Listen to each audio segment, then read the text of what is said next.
पढ़ाकू बंदर की कहानी।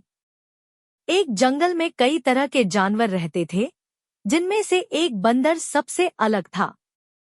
यह बंदर अन्य बंदरों से अलग था क्योंकि उसे खेलने की बजाय किताबें पढ़ने का बहुत शौक था। इस बंदर का नाम था मोती। बाकी बंदर खेलकूद में मग्न रहते थे, लेकिन मोती हमेशा किसी न किसी पेड़ पर बैठकर किताबें पढ़ता रहता था। उसे जंगल की सारी कहानियां और ज्ञान इकट्ठा करने का शौक था। एक दिन जंगल में एक बड़ा तूफान आया। सभी जानवर डर के मारे अपनी अपनी जगह छिप गए।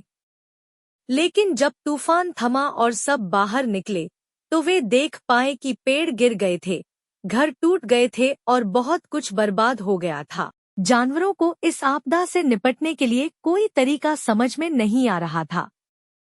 तभी मोती ने सबको अपनी किताबों से सीखी हुई कुछ बातें बताईं।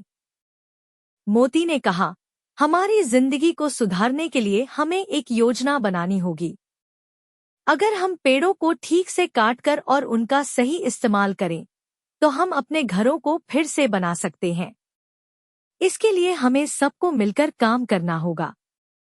बंदरों और अन्य जानवरों ने मोती की बातों पर ध्यान दिया और उसका अनुसरण किया।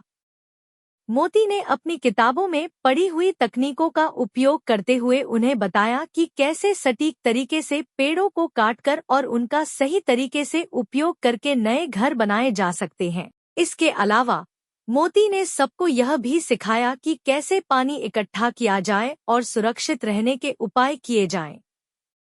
मोती की योजना और उसके ज्ञान ने जंगल के सभी जानवरों की मदद की। जंगल फिर से हरा भरा और सुरक्षित हो गया। सब जानवर अब मोती की तारीफ करने लगे। वे जानते थे कि मोती ने सिर्फ किताबों में पढ़ी बातें ही नहीं बताई, बल्कि उसका ज्ञान और बुद्धिमानी जंगल के लिए सबसे बड़ी मदद साबित हुई।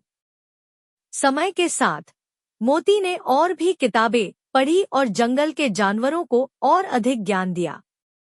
वह जानता था कि सिर्फ शक्ति और खेल से ही काम नहीं चलता, बल्कि समझ और ज्ञान से भी बड़ी मुश्किलों का हल निकाला जा सकता है। उसके ज्ञान से सभी जानवरों की सोच में बदलाव आया और उन्होंने समझा कि ज्ञान सबसे बड़ा हथियार है।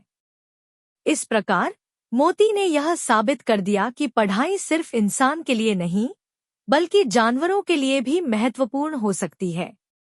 उसकी कहानी आज भी जंगल में सुनाई जाती है और वह सबको यह सिखाता है कि ज्ञान ही सबसे बड़ी शक्ति है। अगर आपको हमारी कहानी अच्छी लगे तो कृपया लाइक और सब्सक्राइब करें।